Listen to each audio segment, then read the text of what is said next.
श्री श्री निवासाचार्य जी महाराज, श्री वेंकटेश मंदिर, काठमांडू, नेपाल। आचार्य नारायण प्रपन्न महाराज जी नेपाल से आए हैं। महाराज जी हम देव देश नेपाल से हैं। महाराज जी इनका भाव है कि पूरा जीवन राष्ट्र सेवा और स्वधर्म, आगे इन्होंने हिंदू राष्ट्र लिखा है, स्थापना के लिए लगा रहे। महाराज जी हमको मार्गदर्शन करें एवं पूरे नेपाल राष्ट्र वासियों को आशीर्वाद प्रदान करें। हम तो सबको प्रणाम करते, सब रूपों में हमारे प्रभु ही विराजमान है। पूरे विश्व रूप में हमारे विश्व रूप भगवान है, वही सब रूपों में उन्हीं को प्रणाम है। आशीर्वाद देने की सामर्थ्य तो आचार्यों में होती है, गुरुजनों में होती है। अपने तो दास हैं, आशीष प्राप्त करते हैं। ये जरूर है सब में मेरे प्रभु, इसलिए सबको प्रणाम है। और दूसरी बात ये है कि जगत का मंगल करने, हम राष्ट्र के ही नहीं, हम विश्व की बात करते हैं। जगत का मंगल करने की सामर्थ्य उस महात्मा में होती है जो निरंतर नाम जप में लगा रहता है, जो अपनी इंद्रियों को कभी विषयों से संयोग नहीं होने देता, कभी विलासिता को स्वीकार नहीं करता, एकमात्र केवल भगवान में चित्त को लगाए है।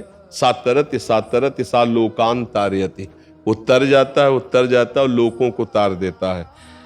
रही कि हमारा अमुक धर्म या अमुक धर्म, ये छोटी छोटी खाइयां हैं। महात्मा इन खाइयों के ऊपर होता है। महात्मा की दृष्टि एकमात्र, जैसे समुद्र में देखो तो जल ही जल दिखाई देता है ना, एकमात्र विश्वेश्वर भगवान ही सब रूपों में है। वो मेड़ कितनी भी बांधी हो, वो मेड़ नहीं दिखाई देती। समुद्र में मेड़ होती है क्या? नहीं होती ना। छोटे छोटे नालों में मेड़ बनाई जा सकती है, समुद्र में नहीं। महात्मा का ज्ञान समुद्रवत होता है। उसके लिए हर धर्म, हर चराचर जीव एकमात्र अपना आराध्य देव दिखाई देता है। जब तक हम इंद्रियों से विषयों का संयोग करते रहेंगे, जब तक हमारा मन पूर्ण रूप से प्रभु के चिंतन में नहीं डूबेगा, तब तक हम अपना कल्याण नहीं कर सकते। जगत के कल्याण की तो बात जाने दो। तदर्पिता अखिलाचारिता तद्स्मरणेन परम व्याकुलतेति, जो हर आचरण भगवान को समर्पित करके उनके अनुकूल होकर नाम जप करता है, तो यहां से बैठे बैठे आप जहां चाहो उसका कल्याण कर सकते हो। आपके पास पावर है, भजन का पावर, तप का पावर, जितेंद्रियता का पावर, मनोनिग्रह का पावर। इसी से हम जगत कल्याण कर सकते हैं। हम जो चाहें वो कर सकते हैं यदि भजन हमारे पास हो। और भजन नहीं है तो केवल हम भावना कर सकते हैं और बात पूरी नहीं होगी। जैसे हम प्रवचन कर रहे हैं और हमारे जीवन में आचरण में यह ना हो, तो आप तालियां बजा के चले जाओगे, कुछ ना आपको प्राप्त होगा और ना हमको कुछ समझ में आएगा। अगर हमारी उसमें स्थिति है तो सुन लो और जाओ। अब तुम्हारे जीवन का परिवर्तन करके ही रखेंगे। वचन आपके ऊपर चढ़ जाएंगे, भूत की तरह आपके दिमाग को परिवर्तित कर देंगे, क्योंकि वो सत्य से स्थिति में वो वचन बोले गए। इसलिए हमें चाहिए हम निरंतर नाम जप करें और अपने शरीर और अपनी इंद्रियों को भगवान के अनुकूल आचरणों में उतारें। कभी हमसे कोई भगवान के प्रतिकूल आचरण न बने। प्रतिकूलस्य विसर्जनम अनुकूलस्य, श्री कृष्ण अनुकूल लेन, प्रभु के अनुकूल। तो हमारा उद्देश्य है कि सबको आनंद हो, सब स्वस्थ रहे और सब सुखी रहे। उसमें मेड़ नहीं कि इतने सुखी रहे इतने न सुखी रहे। जो महापुरुष, जो संतजन, जो भक्तजन, उनका उद्देश्य एक घर के लिए, एक देश के लिए, एक सीमा में किसी धर्म के लिए नहीं होता। पक्का समझ लेना। जिनका हृदय भगवान में स्थित हो गया है, उनके लिए सर्वे भवन्तु सुखिनः, सर्वे सन्तु निरामयाः, सर्वे भद्राणि पश्यन्तु, मा कश्चित् दुर्भाग् भवेत्। पशु पक्षी जड़ चैतन्य कोई भी हो, सबका आशीर्वाद, सबका मंगल, सबको सुखी, ये हमारे आचार्यों में, हमारे महापुरुषों में, हमारे संतों में पाया गया है। भारत हो या नेपाल हो या अन्य देश हो, सर्वत्र मेरे प्रभु का ही लीला विलास चल रहा है। सब रूपों में जड़ चैतन्य में मेरे प्रभु ही प्रकाशित है। ये हम जान जाएं और उसी प्रभु में आसक्त हो जाए तो सातरति सातरति सा लोकान तारयति, वो स्वयं तर जाता है और लोकों को तार देता है। अगर बहुत सूक्ष्मता से विचार पूर्वक देखो तो 3 गुण हैं, कोई रोक नहीं सकता, किसी की ताकत नहीं। 3 गुण है, एक है सतोगुण, एक है रजोगुण और एक है तमोगुण। तीन गुणों के द्वारा माया की ये रचना हुई है। तो कहीं तो यज्ञ होता नजर आएगा, तो कहीं गड़ासा चलता नजर आएगा, कहीं ब्याह होता नजर आएगा, तो कहीं शोक सभा लगी होगी, मुर्दा तैयार किया जा रहा होगा फूंकने के लिए, कहीं जन्म हो रहा है, तो कहीं कोई घटना हो रही है, कहीं हर्ष है तो कहीं शोक है। ये तीन गुणों की लीला का परिवर्तन आज तक कोई नहीं कर पाया, आगे भी नहीं कर पाएगा। पक्का ये बात समझ लीजिए, ये त्रिगुणात्मिका माया है, इसमें ये होता ही रहेगा। भगवान के अवतार के समय या अवतार के बाद या अवतार के पहले, देख लीजिए आप, और अब भी देख लीजिए, कहीं भजन हो रहा है, कीर्तन हो रहा है, तो कहीं हत्या हो रही है, कहीं धर्म से चला जा रहा है तो कहीं व्यभिचार हो रहा है, कहीं यज्ञ का अनुष्ठान शुरू है तो कहीं पशुओं की बलि दी जा रही, पशुओं की हत्या हो रही, कहीं कहीं मंदिर निर्माण किया जा रहा है तो कहीं मंदिर तोड़ा जा रहा है। ये लीलाएं तीन गुणों से चलती रहेंगी, क्योंकि कोई राक्षसी स्वभाव का है, कोई दैवी स्वभाव का है, कोई राजसिक स्वभाव का है, वो अपने स्वभाव से वर्ताव करेगा। हम राक्षसी स्वभाव को भजन के द्वारा बदलने की चेष्टा करेंगे, पर हम नाश नहीं कर सकते। नाश करना हमारा स्वभाव नहीं है, बस ध्यान रखना, ये भगवान का पावर होता है। यदा यदा धर्मस्य ग्लानिर्भवति भारत अभ्युत्थानम अधर्मस्य तदात्मानं सृजाम्यहम् परित्राणाय साधूनाम विनाशाय च दुष्कृताम। अपने लोग क्या करते हैं? दुष्कृति करने वाले स्वभाव को भजन से बदलने की चेष्टा करते हैं। हमारा क्या उद्देश्य है?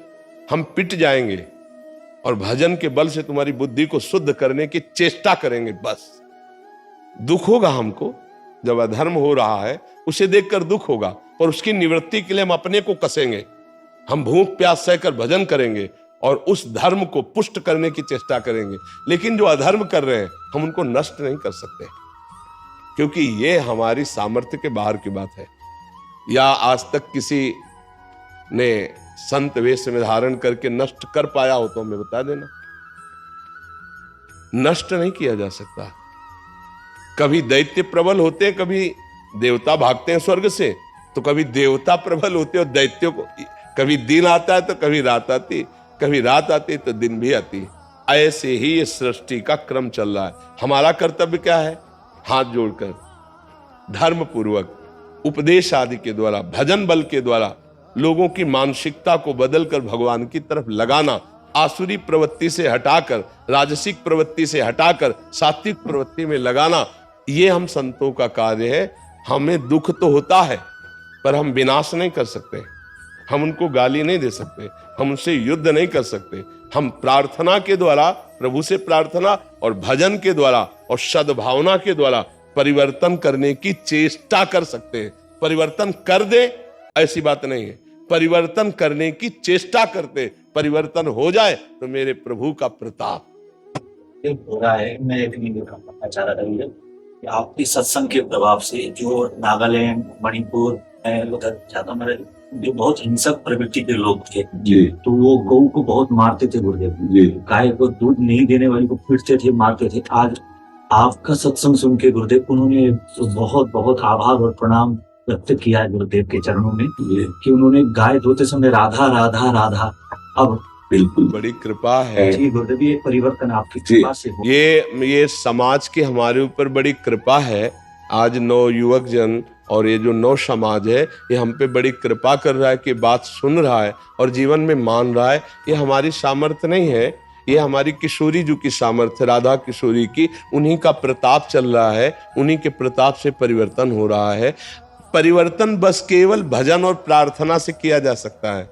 अपने लोग साधु हैं, अपने लोग बल का प्रयोग नहीं कर सकते, क्योंकि बल का प्रयोग द्वेषी के अंदर क्रोध भड़का देगा और दैन्यता का प्रयोग उसको झुका के उसके स्वभाव का परिवर्तन कर देगा। गुरुदेव यही हुआ, वो एकदम हिंसक प्रवृत्ति के लोग थे गुरुदेव जी, जो हर समय यहाँ पास गंडासा रखते हैं गुरुदेव। जी, और वो वहाँ कितनी भागवत कथाएं होती है, कोई बदलाव इतना नहीं आया, पर आपकी वाणी ने गुरुदेव नहीं, ये श्री जी का प्रताप, ये राधा किशोरी का प्रताप। तो बहुत हृदय से उन्होंने आपको प्रणाम भेजा है। ये बोलने आया था आप। हाँ, किशोरी जी की तो यही हमारी प्रार्थना है कि खूब नाम जप करो और अंदर से भावना करो कि सबकी बुद्धि शुद्ध हो जाए। बुद्धि शुद्ध हो, देखो जैसे हम कहते हैं कोई शराब पीता है तो उससे घृणा मत करो, प्यार से उसकी शराब छुड़वा दो, बहुत अच्छा आदमी हो जाएगा। शराबी से घृणा नहीं करनी, हमको उसकी शराब छुड़वानी है। शराब छोड़ दिया ना, बहुत अच्छा आदमी हो जाएगा ना। जैसे कोई चोर है, उसकी अगर बुद्धि को शुद्ध कर दिया जाए, चोरी करना बंद कर दे, तो बढ़िया आदमी हो जाएगा ना। तो हमको बुरे आचरण करने वाले से घृणा नहीं करनी, उससे प्रियता बढ़ाकर उसके बुरे आचरणों में घृणा करवानी है। अगर वो घृणा कर लिया बुरे आचरणों में तो अच्छा आदमी हो जाएगा ना। यही परिवर्तन होता है। संत के द्वारा बुराई का नाश होता, बुराई करने वाले का नहीं। भगवान जब अवतार लेते हैं और संत जब अवतरित होते हैं तो उनमें अंतर होता है। भगवान बुराई करने वाले नीच पुरुषों को अस्त्र के द्वारा उद्धार कर देते, लेकिन संत जन ऐसा नहीं। तभी मोरे मन प्रभु अस विश्वासा, राम ते अधिक राम कर दा। वो उस बुराई का नाश करके उस दुष्ट स्वभाव वाले को महात्मा बना देते हैं। महात्मा के संग से बुराई का त्याग करके वो स्वयं महात्मा बन जाता है। अच्छा, और अपने देश में प्रियता होना ये स्वाभाविक है। अपने राष्ट्र के प्रति, जैसे हम भारतवासी हैं तो हमारे जब भारतीय सैनिक आते हैं तो हमारे हृदय में एक जोश आता है, वीर रस आता है। हम उनको प्रणाम करते हैं, उनका स्वागत करते हैं कि आप हमारे देश की सीमा में लगकर भारी कष्ट को सहते हुए आप रक्षा करते हैं, इसलिए हम आपकी पूजा करते हैं, आपका सम्मान कर। क्यों? वो हमारे राष्ट्र की रक्षा में लगे हुए। तो राष्ट्र प्रियता अगर ना हो तो फिर हमें लगता है कि वो देशवासी कैसा। अपने राष्ट्र के प्रति प्रियता तो चाहे संत हो चाहे कोई भी हो, सबको रहती है। पर इसके ऊपर भी एक भाव आता है, सर्वे भवन्तु सुखिनः। सर्वे में पूरा विश्व आता है। उदार चरितानाम वसुधैव कुटुंबकम, वसुधैव कुटुंबकम।